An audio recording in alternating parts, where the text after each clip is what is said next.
காலத்திற்கு ஏற்ப அது வளர்ந்து கொண்டிருக்கும். அப்ப இன்னைக்கு அவங்களுக்கு என்ன தோணுதோ அதை எழுதியிருப்பாங்க. அதை படிக்கும் போது அந்த காலத்துல ரொம்ப சுவாரஸ்யமா இருக்குமா. ஆனா கொஞ்சம் ஆண்டுகள் போக போக இப்ப காலையில அவ்வளவு அழகா இருக்கு அந்த பூ, செடியிலேயே விட்டுலாம் விட்டுட்டீங்கன்னு வச்சுக்கோங்களேன், மாலை நேரம் மறுபடியும் வாசல் தெளிக்க போகும்போது அந்த பூ வாடி போயிடும்.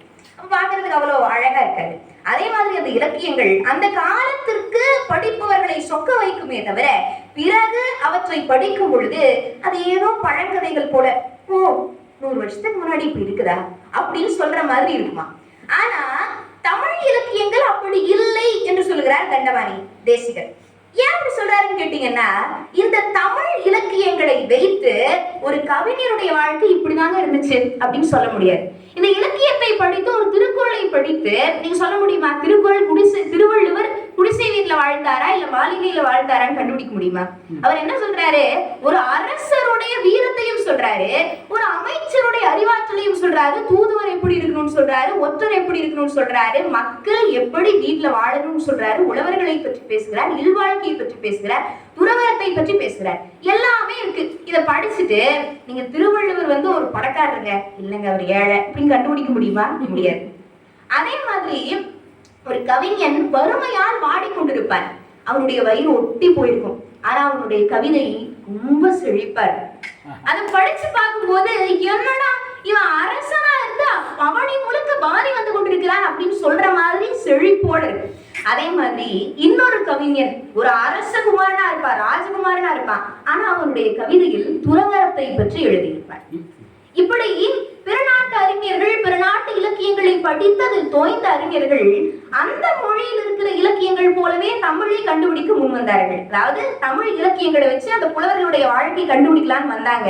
ஆனா அப்படி வந்த பொழுது எல்லோரும் தோல்வியை தான் சந்தித்தார்கள். ஏனெனில் தமிழ் இலக்கியங்கள் கவிஞர்களை அடிப்படையாக கொண்டு எழுதப்படவில்லை, கவிஞர்களுடைய வாழ்க்கையை சொல்வனவாக இல்லை, அவை உலகியல் தத்துவங்களை எடுத்துரைப்பனவாக இருக்கின்றன. அப்படிப்பட்ட ஒரு சிறந்த நூல் திருக்குறள். திருக்குறள் எந்த பாவகையில் எழுதப்பட்டிருக்கு? வெண்பா. வெண்பா படிச்சிருப்பீங்க, எல்லாருமே நல்ல மதிப்பெண் வாங்கிருக்கீங்க. நம்ம எல்லாம் கொஞ்சம் பேசலாம், உரையாடிட்டே முடிச்சிடலாம் இந்த சிறப்புரைய. அப்போ இந்த திருக்குறள் வெண்பாவில் எழுதப்பட்டிருக்கு. யோசிச்சிருக்கீங்களா ஏன் வெண்பாவில் திருக்குறள் எழுதியிருக்காங்க? திருவள்ளுவர் பாத்தீங்கன்னா ஒரு பின்னாடி வந்தார், சங்க இலக்கியங்களுக்கு அப்புறம் தான் திருக்குறள் எழுதப்பட்டிருக்குன்னு சொல்றோம். சங்கம் மருவிய காலத்து நூல் திருக்குறள்னு சொல்றோம். சங்க இலக்கியங்கள் பெரும்பாலும் ஆசிரியப்பார் எழுதப்பட்டிருக்குங்க. ஆசிரியப்பா பாக்களில் எல்லாம் பெருமை வாய்ந்தப்பான்னு சொல்றாங்க. இவர் என்ன பண்ணிருக்கலாம், அந்த ஆசிரியப்பாவை பார்த்துட்டு அதே மாதிரி நாமளும் எழுதலாமே ஆசிரியப்பால முயற்சி பண்ணிருக்கலாம். இல்லன்னா கலிப்பா, ஓசை நயம் மிக்கது கலிப்பா அப்படி எழுதிருந்தா நம்ம பாட்டாவது படிச்சிருப்போம். ஆனா இது எதையும் பண்ணாம திருவள்ளுவர் என்ன பண்ணாரு, வெண்பாவில் திருக்குறளை எழுதியிருக்கிறார். இதற்கு என்ன காரணம்?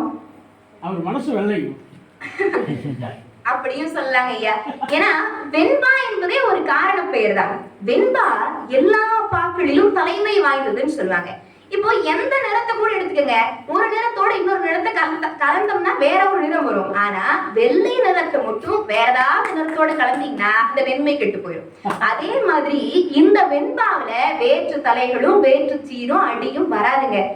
அப்படிப்பட்ட சிறப்பு வாய்ந்தது வெண்பா. அப்படி வேற ஏதாவது தலைகளை கொண்டு வந்து போட்டீங்க, சீரு அடின்னு மாறிச்சுன்னா ஓசை கெட்டு போயிடும். அப்ப மிகச்சிறந்த ஒழுக்கத்தை சொல்ல வந்த திருவள்ளுவர் அந்த ஒழுக்கங்களை எடுத்து கூறுவதற்காக பாக்களில் தலைமை வாய்ந்த வெண்பாவை பயன்படுத்தினார் என்பதும் ஒரு காரணம். அடுத்து வெண்பாவுல நிறைய வகைகள் இருக்குங்க.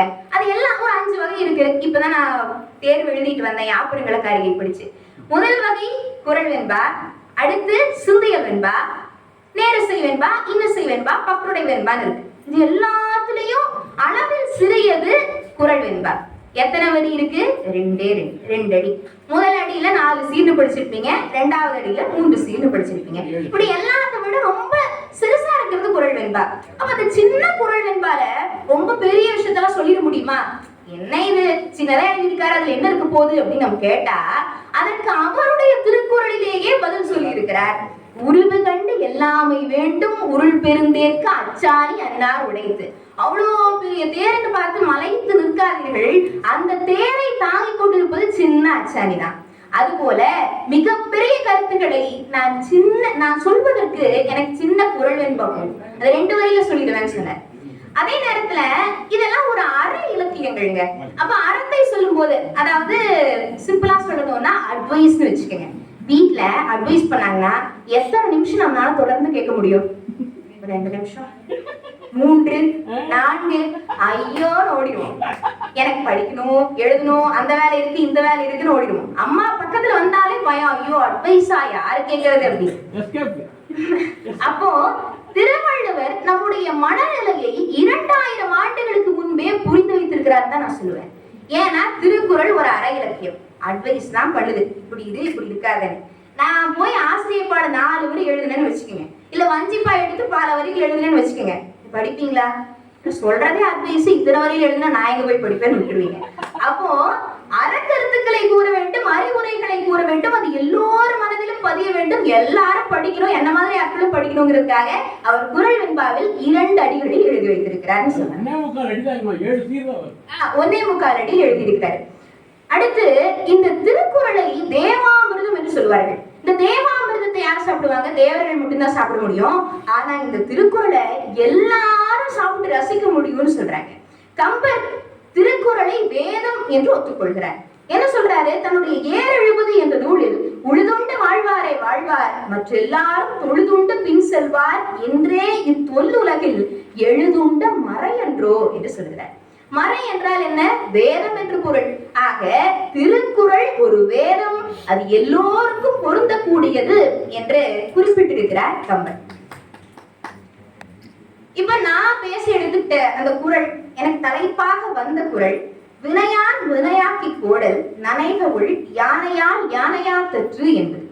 இது என்ன வினையான் வினையாக்கி கோடல்? இப்போ இதனுடைய பொருள் ரொம்ப சிக்கலானதெல்லாம் கிடையாதுங்க. ஒரு செயல் செய்றீங்க, ஒரு வேலையை செஞ்சுட்டு இருக்கீங்க, அந்த வேலையை செய்யும் போதே கூடவே இன்னொரு வேலையை முடிச்சுக்கங்க அப்படிங்கறத இந்த குறளினுடைய பொருள். நாம் எல்லாருமே வினையான் வினையாக்கி கோடல் செய்யறோம். பள்ளி மாணவர்களும் சரி, கல்லூரி மாணவர்களும் சரி செய்யறோம். எப்படி செய்யறோம்? ஹோம்வொர்க் கொடுப்பாங்க, கல்லூரியில அசைன்மெண்ட் கொடுப்பாங்க, எடுத்துட்டு வந்து அப்படியே எழுதுறோம் ஒரு பாட்டு. அந்த பாட்டினுடைய ராகம் தாளத்துக்கு ஏற்ற மாதிரி வேகமா எழுதி முடிச்சிருவோம். பாட்டு கேட்டுட்டே நான் என்ன பண்றேன்? எழுதி முடிச்சிடுறேங்க. ஒரு வேலையை செய்யும் போதே இன்னொரு வேலையை முடிச்சிடுறேன். அப்ப இதுதான வினையான் வினையாக்கி கோடல். நான் கூட நினைச்சேன் எங்க வீட்டுல திட்டுவாங்க, இந்த மாதிரி பாட்டு கேட்டு எழுதிட்டு இருக்கேன், எங்க வீட்டுல எல்லாம் திட்டு வாங்கிட்டு இருக்கேங்க. ஆனா பாருங்க, திருவள்ளுவரே சொல்லியிருக்காரு வினையான் வினையாக்கி கோடல்னு நீங்க தவறா புரிஞ்சு கூடாது. திருவள்ளுவர் என்ன சொல்லுகிறார்? வினையான் வினையாக்கி கோடல் என்றால் ஒரு செயலை செய்யும் போது அதனோடு தொடர்புடைய இன்னொரு செயலை செய்ய வேண்டும் என்று சொல்கிறார். பாட்டு, சினிமா பாட்டுக்கும் நாம படிக்கிறதுக்கு என்ன தொடர்பு இருக்குது? அப்ப அதை கேட்டுட்டு இதை எழுதுற தொடர்பில்லாத செயல், அது வினையான் வினையாக்கி கோடல் அன்று.